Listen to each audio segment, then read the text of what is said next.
ici. Bonsoir tout le monde et bienvenue.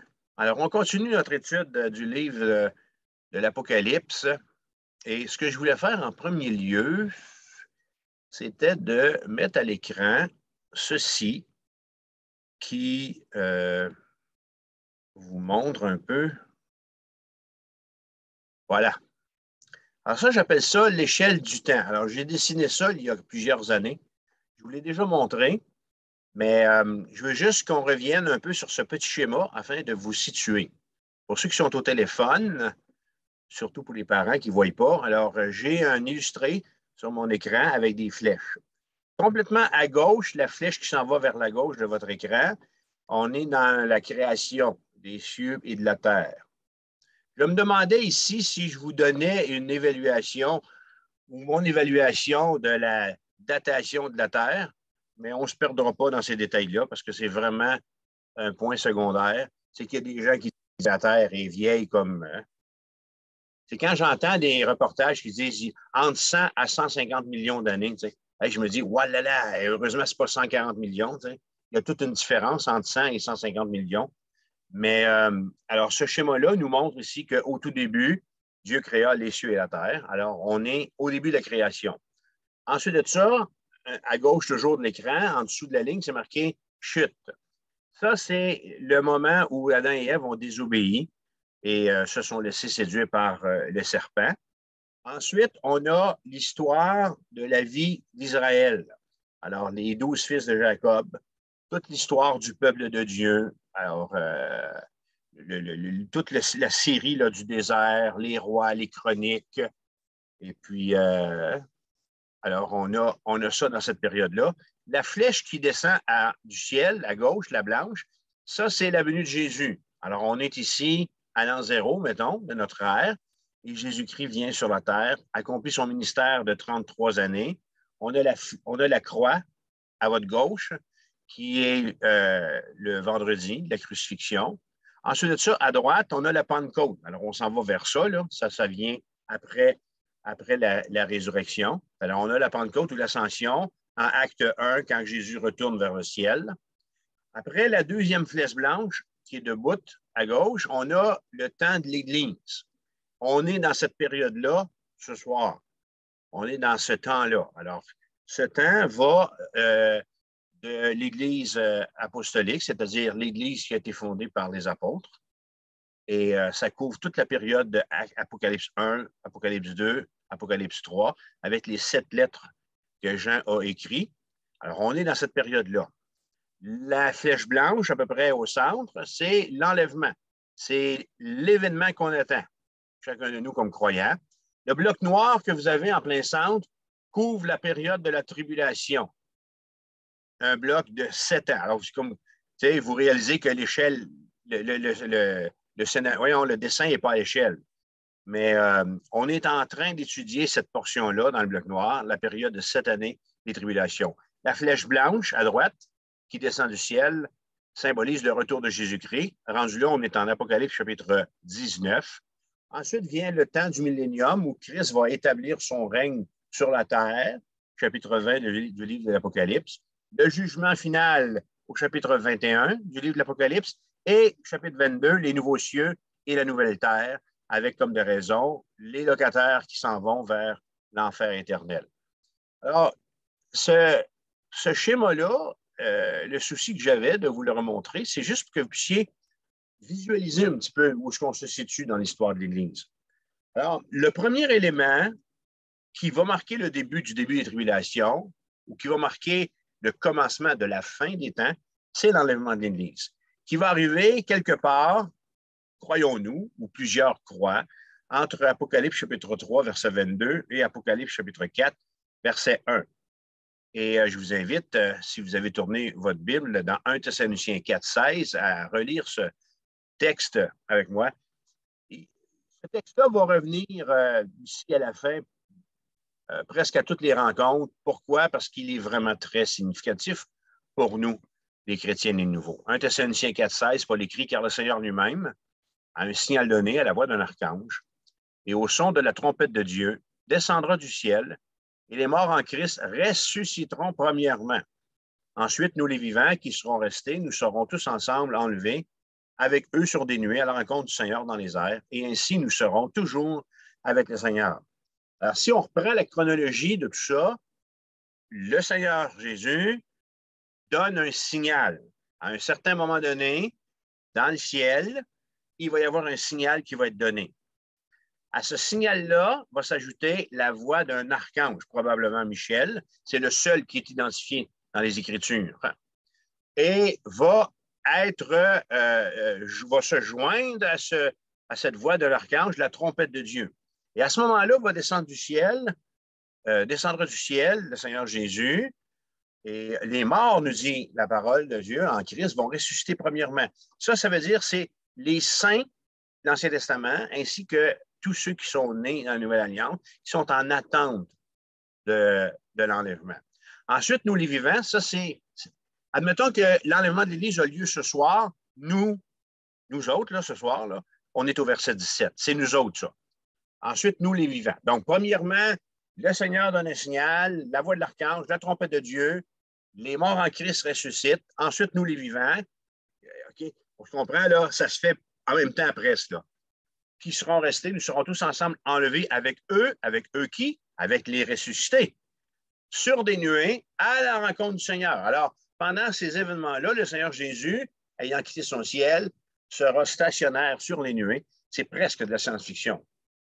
Et ainsi, on va être avec lui toujours dans son ciel. Hein? On dit toujours, c'est qu'un coup qu'on est enlevé de la terre, on reste en présence du Seigneur pour toujours. Cette année au ciel, ensuite on revient sur la terre, 1000 ans de règne terrestre, et ensuite on entre dans l'éternité. Notre rendez-vous ce soir se situe dans Apocalypse chapitre 17 et 18. Et le thème, c'est un 2 de 3. Le thème que j'ai donné à cette leçon, c'est la chute des alliés du dragon rouge. Alors, en introduction, vous allez vous souvenir que jusqu'ici, 5 ennemis de Christ sont apparus et ont été clairement identifiés dans notre étude du livre de l'Apocalypse. Le premier ennemi, c'est le dragon rouge, Satan, qui est identifié au chapitre 12. Le deuxième ennemi, c'est la bête qui monte de la mer, l'Antéchrist incarné, qui est identifié au chapitre 13. Le troisième ennemi qui monte de la terre, c'est la bête qui monte de la terre, pardon, qui est identifié, c'est le faux prophète incarné, chapitre 13 également. Le quatrième ennemi, c'est Babylone, la prostituée, la dernière religion, celle sur laquelle on est en train de parler aujourd'hui, la semaine passée, aujourd'hui et la semaine prochaine.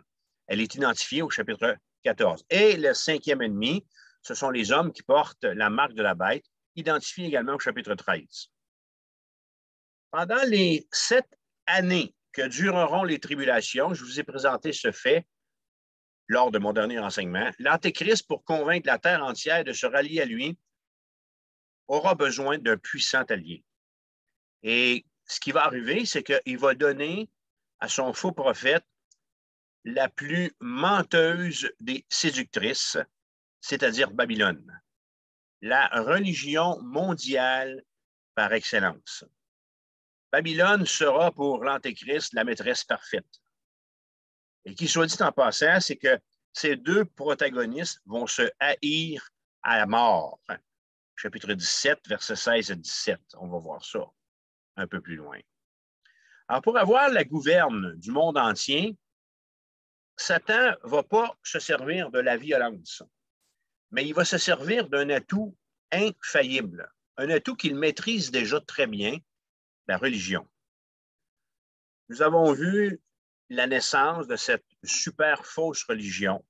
On a vu son influence, on a vu son origine et on a vu sa ville aussi.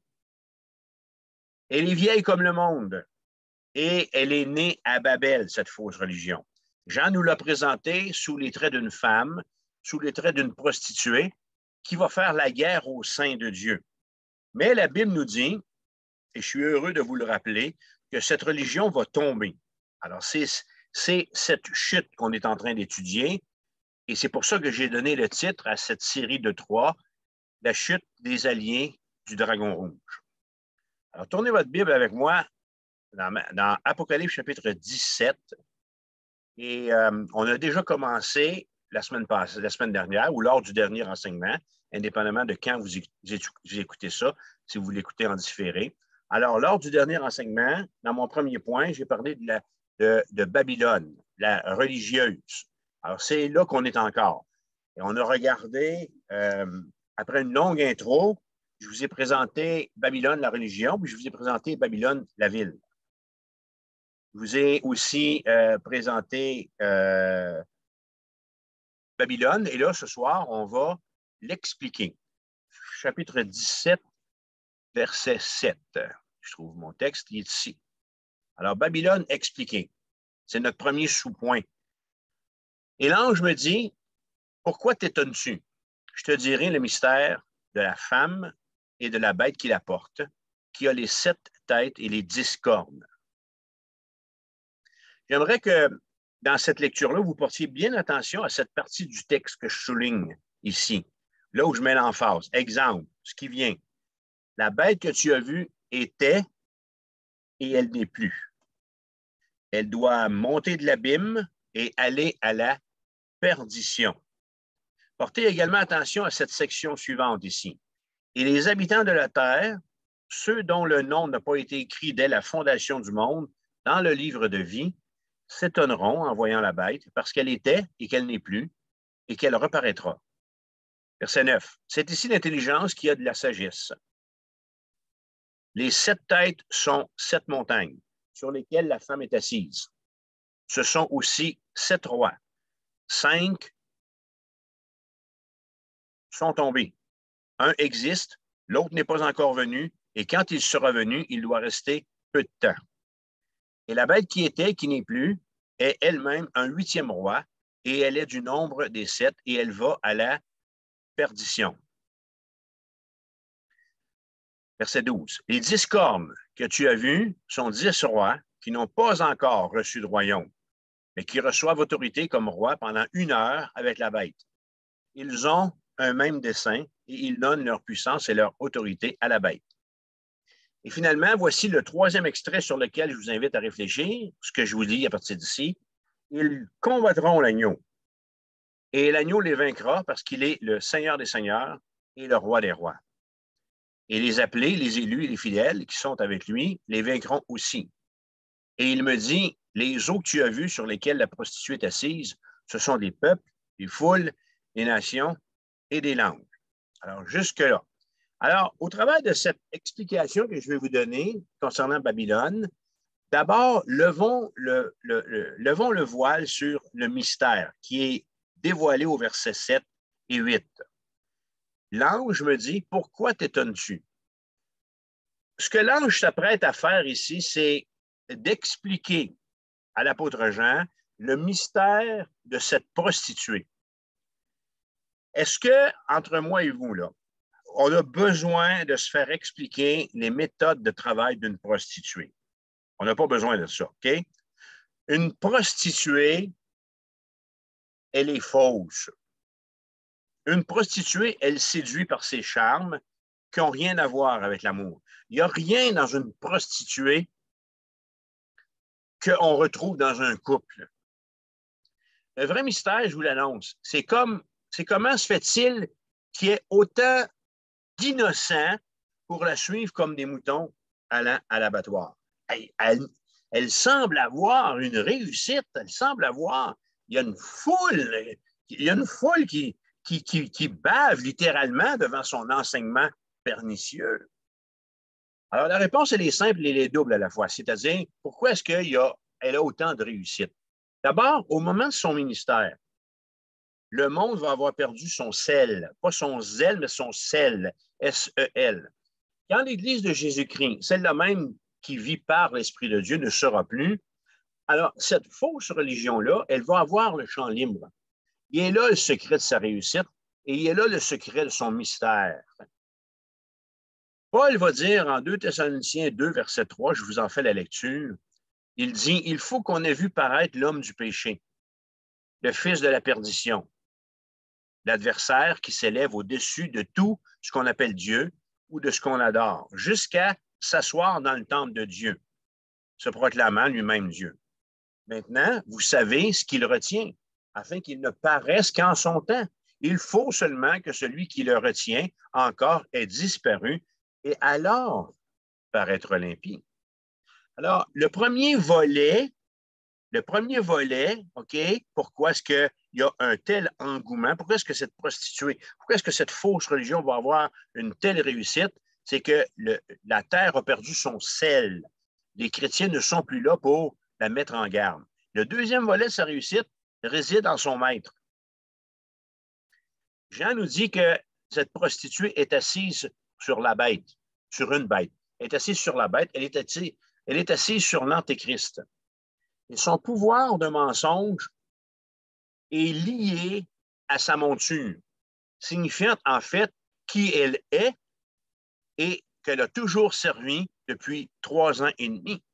Alors, de la retrouver comme ça, assise sur l'Antéchrist, nous montre son allégeance, nous montre qui elle sert ou qui elle servira pendant ce temps-là. Pour nous aider à suivre, je vais ajouter qu'on a dans ce chapitre à la fois le récit du ministère de cette fausse religion et de sa fin. Cette fausse religion va être en force pendant la première partie de la tribulation, pendant les premiers 3 ans et demi. Les chapitres 17 et les chapitres 18 du livre de l'Apocalypse décrivent le jugement de la 7e coupe, la chute de Babylone. Alors, le jugement des 7 sceaux et le jugement des 7 coupes, des 7 trompettes, vient dans la première partie. Et dans la deuxième partie de la tribulation, le 2e 3 ans et demi, le jugement de la 7e coupe nous annonce le jugement ou la chute de Babylone. Apocalypse 16, verset 17, le 7e versa sa coupe, alors le 7e ange qui a une coupe, et il sortit du temple, du trône, une voix forte qui disait « C'en est fait ». À mi-chemin dans la tribulation de 7 ans, le chapitre 17 marque la fin de la Babylone religieuse. Alors que le chapitre 18, au terme des 7 ans de la tribulation, marque la fin de la Babylone politique.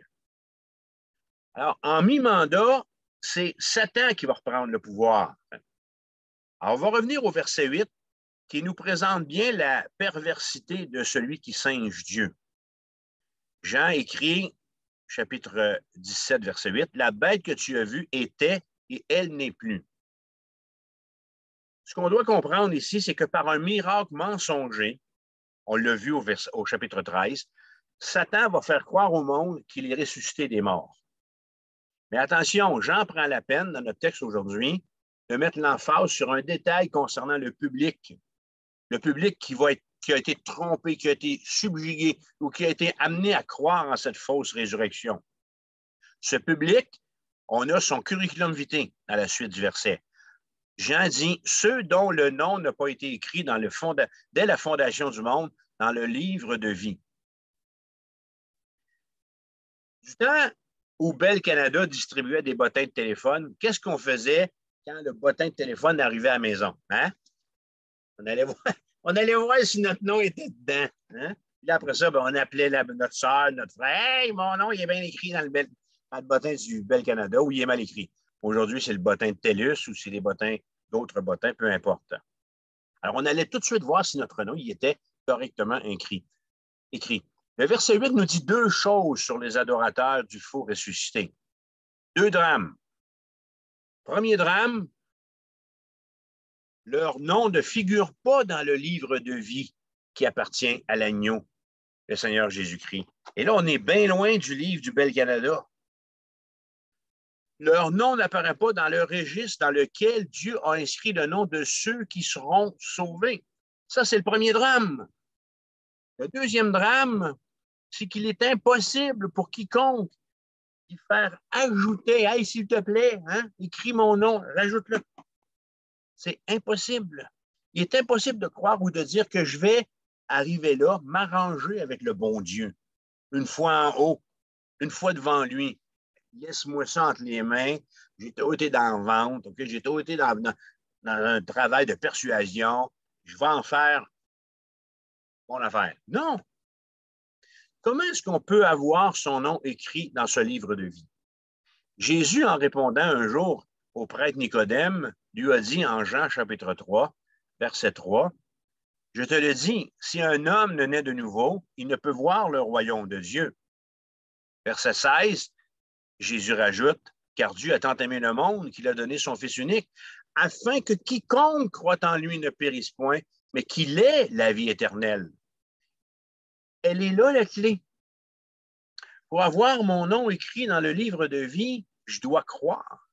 Dieu, en effet, n'a pas envoyé son Fils dans le monde pour qu'il juge le monde, mais pour que le monde soit sauvé par lui. Celui qui croit en lui n'est point jugé. Le même Jean va écrire dans 1 Jean 5,12, celui qui a le Fils a la vie, celui qui n'a pas le Fils de Dieu n'a pas la vie. Je vous ai écrit ces choses afin que vous sachiez que vous avez la vie éternelle, vous qui croyez au nom du Fils de Dieu. Afin que quoi, dit la Bible, avec les textes que je viens de vous montrer, afin que quiconque croit en lui, afin que quoi, dit la Bible, afin que vous sachiez que vous avez la vie éternelle, afin que quoi, dit la Bible, bien en fait, nous dit Jésus, afin que vous sachiez que votre nom est écrit dans le registre de mon Père, dans le livre de vie. Est-ce que je peux vous demander si vous avez cette assurance que votre nom y est bel et bien écrit? Parce que votre nom y est écrit quand dans votre cœur, vous en avez l'assurance. Une assurance que met en vous l'Esprit de Dieu. Est-ce qu'au moment où vous m'écoutez, le temps est venu pour vous de faire cette prière à Dieu pour que votre nom figure dans son livre, dans le livre de vie, et que dans votre cœur, là où vous êtes, vous ayez cette assurance que votre nom est écrit dans le livre de vie et que votre destinée, lors de l'enlèvement de l'Église, c'est vous aussi d'être enlevé? Si vous n'avez pas cette assurance, est-ce que je peux me permettre de vous faire une prière supplémentaire? Mon souhait, non pas mon souhait, ma prière, ce serait que, en écoutant cet enseignement-là, là où vous êtes, dans le Québec, dans les autres provinces, là où vous êtes, que vous soyez en mesure, en terminant cet enregistrement-là, de savoir que votre nom est bel et bien écrit dans le livre de Dieu. Je vous invite à faire la prière suivante avec moi. Fermez vos yeux et recueillez-vous avec moi. Si vous avez parcouru ces 41 rendez-vous qu'on a passés ensemble dans le livre de l'Apocalypse et que vous n'avez pas cette assurance encore que Jésus-Christ est votre sauveur personnel, je vous invite à régler ça tout de suite. Peut-être que c'est votre première présence en ligne avec nous. Peut-être que ça fait déjà plusieurs messages que vous entendez. Le temps presse. On est rendu au chapitre 17. Je vais me taire dans 9 rendez-vous. Il nous reste encore 9 rencontres pour clore cette étude. Le temps presse. Faites cette prière. Père céleste, je reconnais que je suis pécheur et je te demande pardon d'avoir jusqu'à présent dirigé ma vie loin de ta présence. Je crois que tu as envoyé ton Fils Jésus-Christ sur cette terre et qu'il est mort sur la croix. Je crois que son sang a coulé pour le pardon de mes péchés. Seule façon pour moi d'être sauvé et vivre avec toi pour l'éternité. Je t'ouvre la porte de mon cœur. Viens, Jésus, remplis ma vie. Je crois dès maintenant que je suis ton enfant et que ton esprit vit en moi. Merci pour Jésus qui est mon sauveur. Je désire que tu sois le Seigneur de ma vie afin de me détourner du péché. Merci pour ton amour. Je prie au nom de Jésus. Amen.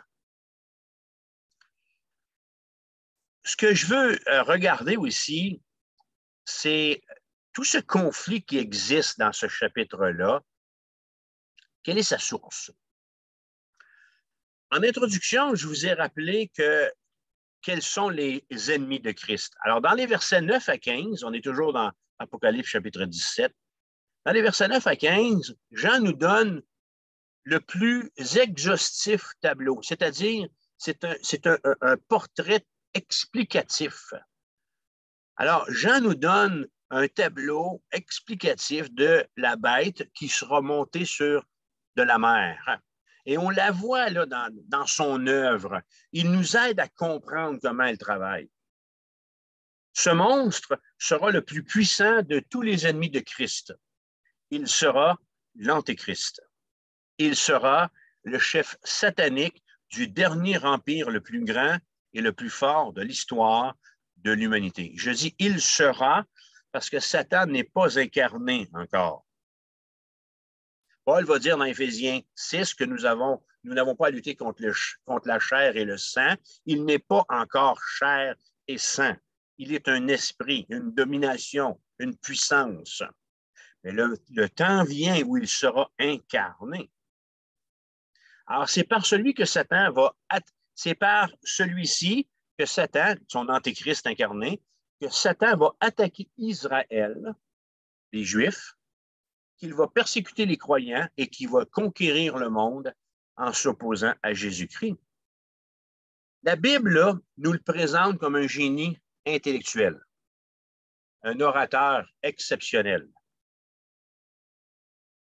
un chef militaire sans pareil, un politicien rusé et manipulateur, et par-dessus tout, l'ultime charlatan religieux. Alors, c'est une belle description de tâche, hein? Et cette description que Jean fait va être probablement mieux comprise par ceux qui vont vivre à ce moment-là.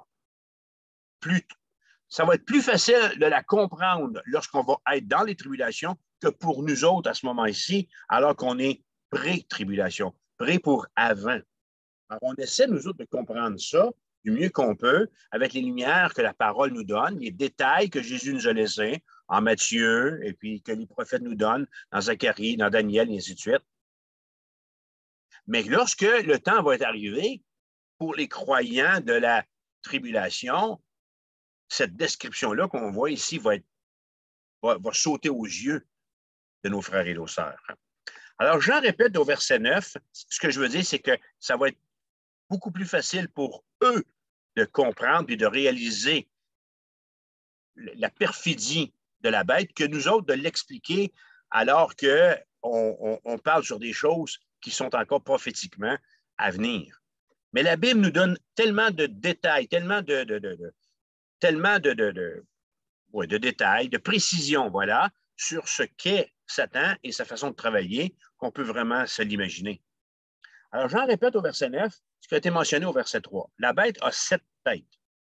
Signe sans équivoque ici d'une intelligence surhumaine. Alors, Satan n'est pas un martien. Satan n'est pas un alien. Satan est une entité, est un esprit démoniaque. Alors, on voit ici que cette description nous donne à comprendre qu'il sera doté d'une intelligence surhumaine. Comprends? Il vient des plus profonds de la terre, de l'enfer. Ces 7 têtes sont aussi 7 montagnes et 7 rois, explique l'apôtre Jean. Il n'est pas question de géographie parce que Jean parle de montagnes, mais il parle de rois, de réels rois. Ce qu'on est en train de regarder ici, en fait, c'est que Jean nous fait il nous rapporte un fait historique. Verset 10. Il écrira, ce sont aussi 7 rois. 5 sont tombés. 1 existe et le 7e n'est pas encore venu.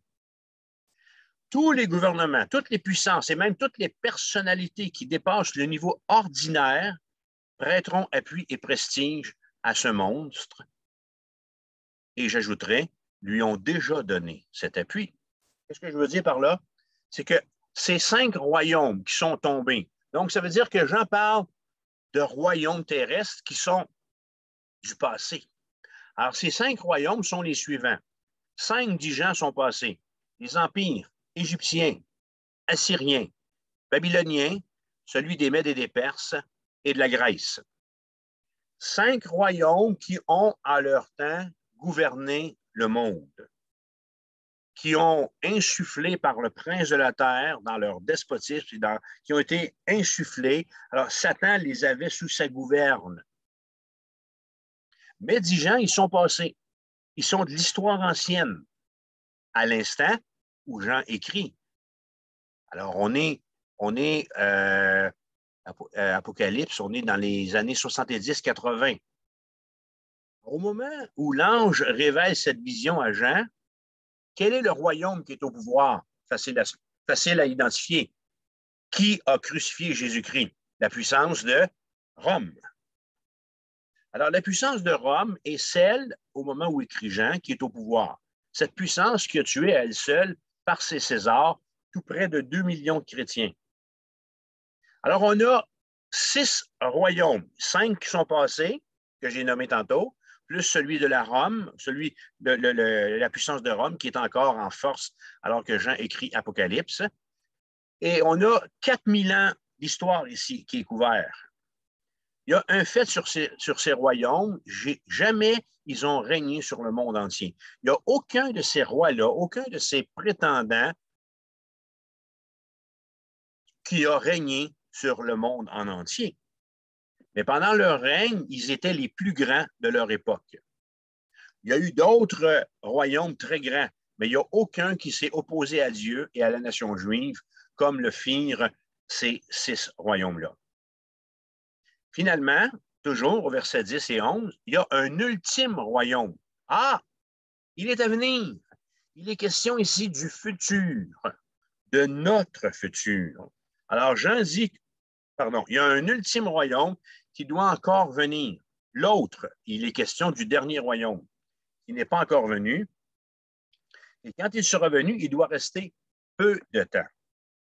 Et la bête, verset 11, qui n'est plus, est elle-même un 8e roi, et elle est du nombre des 7, et elle va à la perdition. Ah, que j'aime ça, comment ça finit? Et elle va où? Répétez-le, à la perdition. Qu'est-ce que ça veut dire, ça? Le cas de Satan et le cas de sa ribambelle, le cas de sa triade de malfrats qui travaille avec lui est déjà réglé dans la parole de Dieu. La victoire appartient à Christ, on le sait, parce qu'on lit la Bible. Alors, une précision nous est donnée au verset 11. Ce royaume mondial doit rester peu de temps. En fait, combien de temps? 3 ans et demi. La moitié de la tribulation. Et il est question ici de la confédération de l'Antéchrist qui va avoir cette fois un contrôle planétaire et à sa tête ce 8e roi, Satan. Alors, cette confrérie de puissance mondiale va tuer des centaines de millions de croyants. Vous avez bien compris, des centaines de millions. Alors, on ne parle plus de 2 millions parce que la période des Césars a tué 2 millions de croyants. Mais ici, on parle de centaines de millions de martyrs. Sur combien de temps? 7 ans.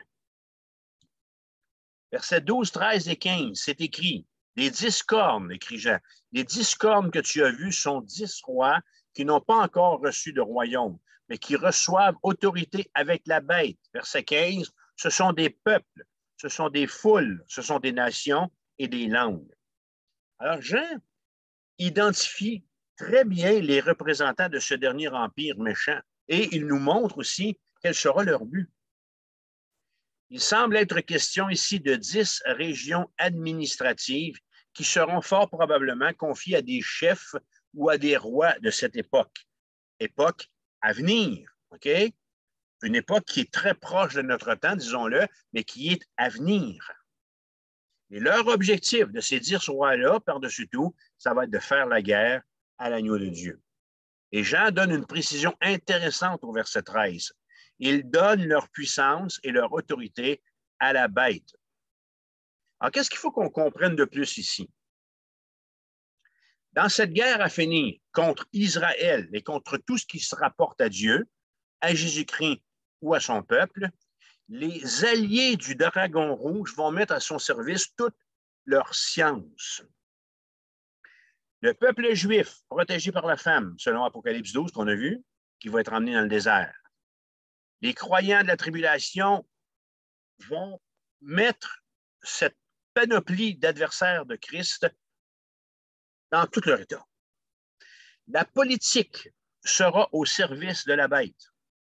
La science sera au service de la bête. Les arts seront au service de la bête. L'industrie, le commerce, la technologie des communications et les armes, les sciences occultes appuyées par les démons. Alors, je dirais que le pire va être dans tout ça le fanatisme que va produire la folie de l'humanité à l'égard de cette fausse religion. Le monde, depuis les jugements des 7 sceaux, ensuite des 7 trompettes et des 7 coupes, se sera laissé persuader par la bête que cette série de 3 jugements sont des calamités qui sont la faute de Dieu et qu'il faut lui régler son compte une bonne fois pour toutes. Alors, Jean décrira en détail cette malheureuse bataille pour eux au chapitre 19. Si bien qu'ici, il se contente de dire au verset 14 que l'agneau les vaincra. Et je vais conclure avec ce texte un peu plus loin. Versets 16 et 18, on a cette fois-ci Babylone qui est anéantie. Les 10 cornes, verset 16, que tu as vues, et la bête haïront la prostituée, la dépouilleront et la mettront à nu, mangeront ses chairs et la consumeront par le feu. Car Dieu a mis dans leur cœur d'exécuter son dessein et d'exécuter un même dessein et de donner leur royauté à la bête jusqu'à ce que les paroles de Dieu soient accomplies. Et la femme que tu as vue, c'est la grande ville qui a la royauté sur les rois de la terre. C'est toujours intéressant de voir que Dieu est toujours au contrôle. Hein? Verset 17, car Dieu a mis dans leur cœur d'exécuter son dessein à lui. Mais qu'est-ce qui se passe dans ces versets-là? Il semble y avoir ici un revirement de situation. L'aveugle voit, puis le fou se rend compte de sa stupidité. Il viendra un temps, dit la Bible, où les hommes du monde et leur gouvernement vont en avoir assez des caprices de cette Babylone, de cette prostituée religieuse qui aura réussi à avoir toute leur dévotion.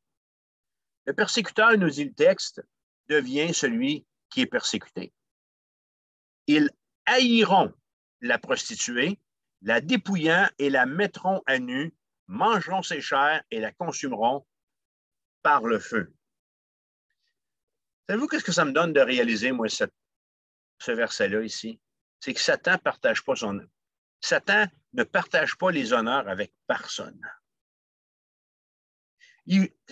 Satan joue seul. Et quand il joue en équipe, ben, il est faux. Quand il va avoir Satan profiter de cette alliance avec cette fausse Église, avec cette fausse religion, quand il va avoir assez entubé la nation entière et qu'il va être rassasié, ben, cette fausse religion de l'unité, elle verra la haine de celui qu'elle servait se déchaîner contre elle. Satan se retourne contre sa propre création. Et il va lui faire subir le sort le plus atroce, verset 13. L'Antéchrist et ses acolytes feront disparaître au complet les vestiges du système de la fausse religion. Ainsi, dit Jean, périra la grande prostituée, victime de la rébellion des hommes. Elle ne sera plus la grande religion de l'usurpateur. Elle ne sera plus celle qui sera adorée. Pourquoi? Parce que Satan a d'autres ambitions. J'attire votre attention sur un détail très important dans le texte. C'est écrit, Dieu a mis dans leur cœur d'exécuter son dessein et de donner leur royauté à la bête jusqu'à ce que les paroles de Dieu soient accomplies. Si je pouvais lui parler à Satan, malgré qu'on le peut, là, parce que la Bible nous dit de résister, puis de le chasser, puis de... Mais si je pouvais lui dire une chose, je lui dirais ceci. Satan, en fin de compte, là, tu contrôles absolument rien. Tu ne contrôles absolument rien. Tout ce qui t'arrive ne te sert pas, mais sert l'Éternel. Sert l'Éternel, mon Dieu. Tout est connu. Tout est régi et tout arrive pour que la parole de Dieu s'accomplisse. J'ajouterai, tu n'es rien d'autre et tu n'auras jamais été rien d'autre qu'un instrument pour que la volonté de mon Dieu s'accomplisse. Dieu lui-même a ouvert les yeux des gens du monde au sujet de la fausse religion de l'Antéchrist, sans toutefois les amener à la foi. Maintenant, ils vont, pour le reste du temps des tribulations, donner toute leur adoration au prince de ce monde, comme l'appelle la Bible. Ce ne sera pas mieux, je vous l'assure. Dans l'étude du chapitre 18, comme le mentionne l'ange, au chapitre 17, verset 8, nous verrons que Babylone a une double identité. Elle est, je vous l'ai dit, au chapitre 17, la fausse religion qui va servir l'Antéchrist pendant 3 ans et demi. Et elle devient, au chapitre 18, une ville, signe ici de son emprise politique sur le monde. De religion qu'elle était, elle mute, elle se transforme en cité. Les deux vont tomber. Les deux vont tomber, c'est écrit dans la Bible. Satan ne sera pas le vainqueur. J'aimerais faire un parallèle au stade où je suis rendu entre les chapitres 17 et 18 qui annoncent la fin de Babylone. Je ferai à la fin du chapitre 18 un rapprochement entre la ville de Babylone et la Jérusalem céleste. Mais pour le moment, je crois qu'il y a matière à s'encourager en regardant à partir du chapitre 17 les destinées de 2 femmes, l'une prostituée et l'autre épouse. Alors, on a 2 femmes et 2 destinées. Verset 1, Jean 17. Jean voit dans la première femme une prostituée. Jamais dans le texte, cette femme n'est appelée adultère. Elle est appelée prostituée. Le fait est simple. C'est très simple à saisir, les frères et les sœurs. Savez-vous pourquoi? Elle n'a jamais appartenu à personne. Elle n'a jamais été une épouse. Elle n'a jamais été fidèle à quiconque, à quelconque époux, et elle ne le sera jamais. Elle est, sera et demeurera une prostituée. Elle n'a jamais été aimée de l'amour d'un époux compatissant, attentionné et tendre. Par-dessus le marché, Jean nous dit qu'elle porte des noms odieux, des noms de blasphème, des noms qui sont à l'image de la relation qu'elle a avec ses amants. Puis je suis content que ces noms-là ne nous sont pas connus parce qu'ils seront révélés à ce moment-là seulement. Puis je pense que peut-être qu'on ne serait pas assez vulgaire pour inventer les noms qu'elle recevra au moment de sa prostitution. Cette prostituée nous a révélé notre texte est dans un désert maudit. Elle est ornée des breloques, des bijoux de ses conquêtes impudiques et signe de son autogloire. Et le texte ajoute qu'elle a pour monture, verset 3, un monstre. Cette femme déchue va chercher des appuis visibles et va croire les trouver dans les gouvernements. Mais en définitive, elle sera trompée et elle va être laissée là complètement nue, abandonnée à son sort, délaissée par ses adorateurs. Elle sera, à la fin, la grande délaissée ayant perdu son empire. En contrepartie, et un peu plus loin dans la même vision, Jean voit une deuxième femme. Tournez avec moi dans Apocalypse 21.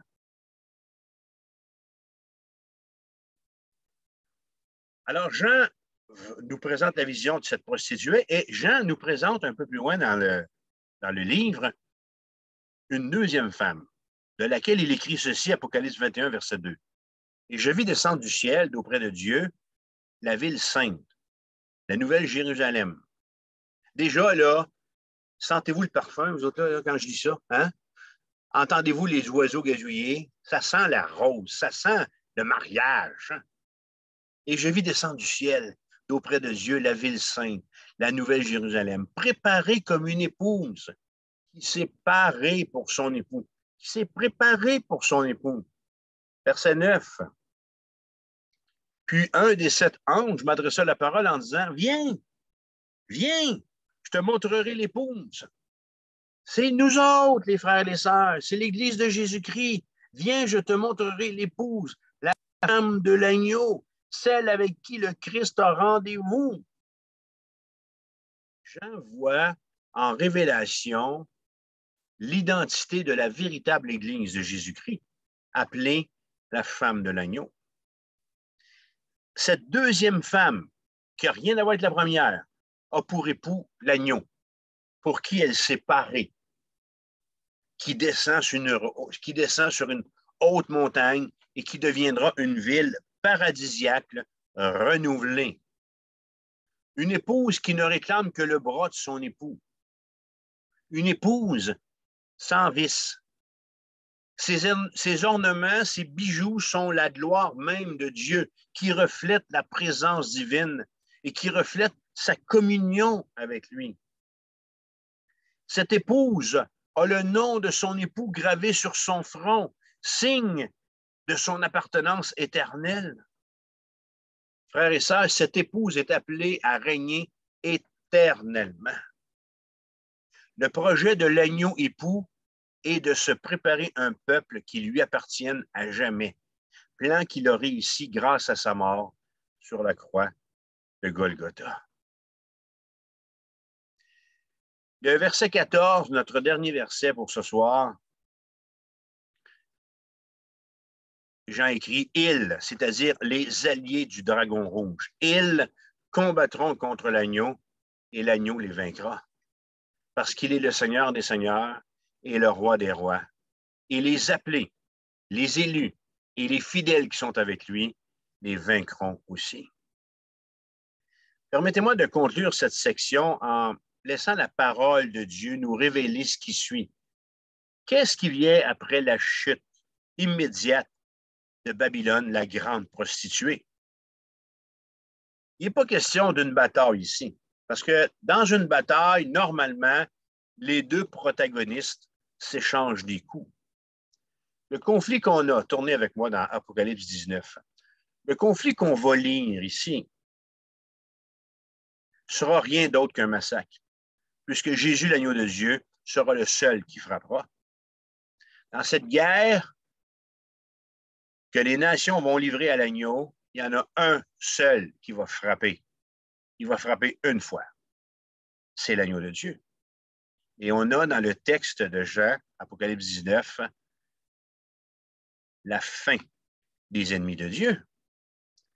Après cela, Apocalypse 19, verset 1. Après cela, j'entendis, donc après cela, après quoi? Après la prophétie de la chute de la Babylone religieuse et de la Babylone, la ville. La ville, c'est lors de notre prochain rendez-vous.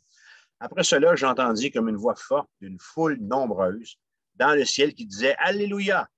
Le salut, la gloire et la puissance sont à notre Dieu. Il a jugé la grande prostituée, la fausse religion de l'Antéchrist.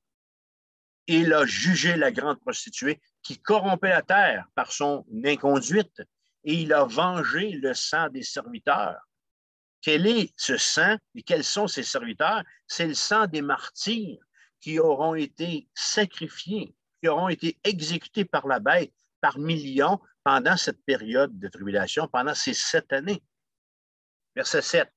Réjouissons-nous, soyons dans l'allégresse et donnons-lui gloire, car les noces de l'agneau sont venues et son épouse, c'est nous autres, ça, les bien-aimés, son épouse s'est préparée. On s'en va aux noces. Avez-vous des tuxedos, les gars? Avez-vous des belles petites robes à crinoline, les femmes? Enfin, je ne sais pas si ça peut. Ça vient de sortir comme ça, là, OK? Là? Mais avez-vous des beaux vêtements? On s'en va aux noces. Savez-vous quoi? Cassez-vous pas la tête. Il y a une mercerie au ciel, puis le Seigneur va nous habiller. Verset 9. Heureux ceux qui sont appelés au festin des noces de l'agneau. Verset 11. Puis je vis le ciel ouvert, et voici un cheval blanc. Celui qui le monte s'appelle fidèle et véritable. Il juge et combat avec justice. Ses yeux sont une flamme de feu. Sur sa tête se trouvent plusieurs diadèmes. Il porte un nom écrit que nul ne connaît sinon lui. Son nom est la parole de Dieu. Les armées qui sont dans le ciel, l'Église de Jésus-Christ, au grand complet, nous qui aurons été enlevés en Apocalypse 4, verset 1, ainsi que les saints de l'Ancien Testament, les armées qui sont dans le ciel, c'est de tout ce monde-là qui est question. Le suivait sur des chevaux blancs. Vous n'aimez pas faire de l'équitation? Bien, préparez-vous, on revient à cheval. Revêtu de fin lin et blanc. Le ciel va se vider pour ne plus jamais être habité. Verset 15. De sa bouche sort une épée tranchante, la bouche de fidèle et véritable, comme de raison, pour frapper les nations. Verset 16. Il a sur son manteau et sur sa cuisse un nom écrit, Roi des rois et Seigneur des seigneurs. Verset 9. Je vis la bête la bête, le monarque de notre prostituée.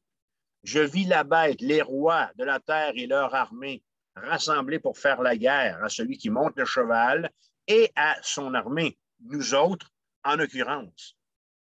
Et la bête fut prise, et avec elle le faux prophète qui avait opéré devant elle les signes par lesquels il avait séduit ceux qui avaient reçu la marque de la bête et qui se prosternaient devant son image.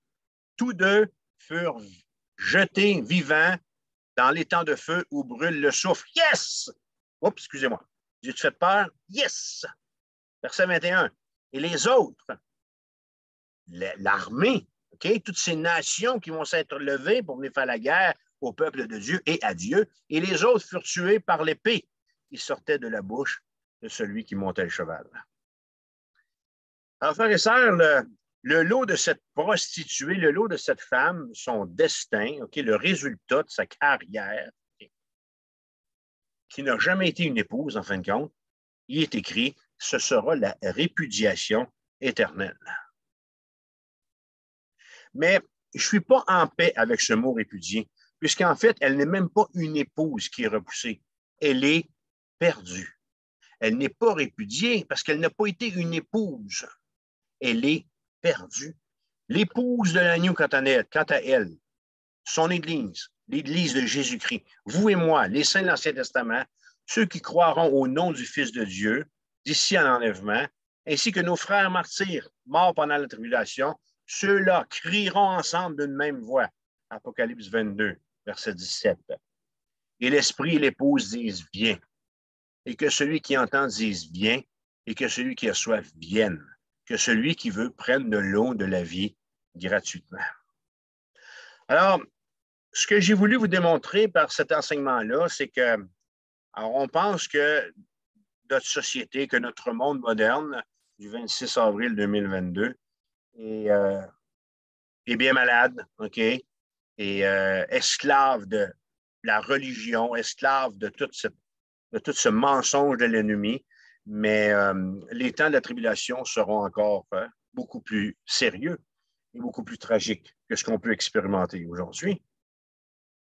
Alors, c'est pour ça, tantôt, que j'ai cru bon faire cette invitation à vous qui écoutez cette série et puis qui n'avez peut-être pas encore saisi que Jésus-Christ désire vraiment être votre sauveur.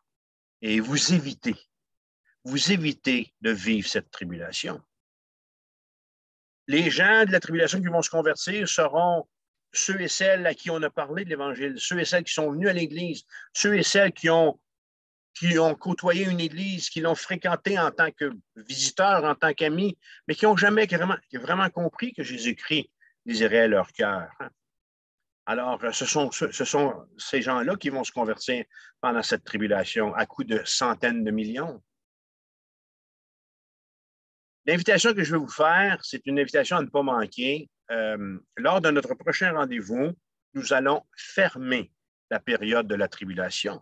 Alors, ça fait un bon bout de temps qu'on est là. Alors, on a commencé la période de la tribulation à partir du chapitre 6. Alors, on va terminer le chapitre 18 lors de notre prochaine rencontre. Et je vais, lors de ce message-là aussi, mettre la table pour les 2 rendez-vous qui vont venir, ensuite de ça, où on va voir le retour du roi des rois. Alors, je vous invite à être présent à notre prochain rendez-vous, la semaine prochaine, pour la conclusion de la chute des alliés du Dragon Rouge, la chute de Babylone, la ville. On va voir géographiquement où sera installé ce royaume satanique, où est-ce que Satan va exercer où est-ce qu'il va avoir son pied à terre, son quartier général. Voilà. Et ça va nous préparer aussi à entrer avec ce beau texte qu'on vient de lire dans Apocalypse 19 et à regarder en 2 rendez-vous le retour du roi des rois. Donc, avec ce soir, il nous reste 3 rendez-vous, puis après, on va fermer la saison. Alors, que ça puisse vous bénir et j'espère que c'est quelque chose qui aura su vous éclairer. Et si vous avez des questions, puis vous n'êtes pas en mesure de me rejoindre, bien, écrivez-moi à mon adresse courriel ou écrivez-moi dans la boîte message quand vous écoutez ce message-là. Puis ces questions sauront me rejoindre. Que ça vous bénisse. À la prochaine.